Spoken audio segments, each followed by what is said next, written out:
আসসালামু আলাইকুম এভরিওয়ান, কেমন আছেন আমার প্রিয় ভাই বোনেরা? আলহামদুলিল্লাহ আমি ভালো আছি।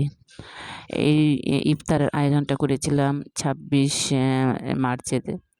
কিছু একটু বেশি আয়োজন করেছিলাম কারণ আমার ঘরে মেহমান আসবে।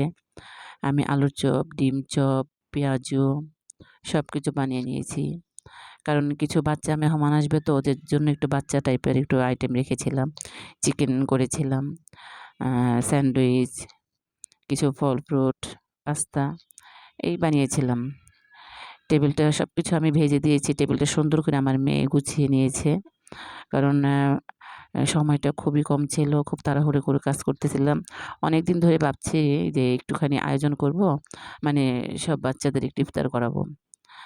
মানে আমার আ দের ফ্যামিলি সবাই, মানে আমার জায়ের বাচ্চারা আছে, আমার বাচ্চারা আছে। অনেকদিন ভাবছি কিন্তু আমাদের বাসায় না গ্যাস থাকে না, এজন্য মনে চাইলেও কিছু করতে পারি না। ২৬শে মার্চের দিন আবার বন্ধ ছিল, সেদিন আবার গ্যাসটা থাকবে। সেজন্য ভাবছি এই দিনটাই করি। যাই হোক, মোটামুটিভাবে সবকিছু গুছিয়ে নিয়েছি। আমার মেয়ে টেবিলটা সুন্দর করে গুছিয়ে নিয়েছে। নেক্সট ভিডিওতে দেখাবো কে আসছে, কারা আসছে। তাহলে আজকে এই পর্যন্তই। আল্লাহ হাফেজ।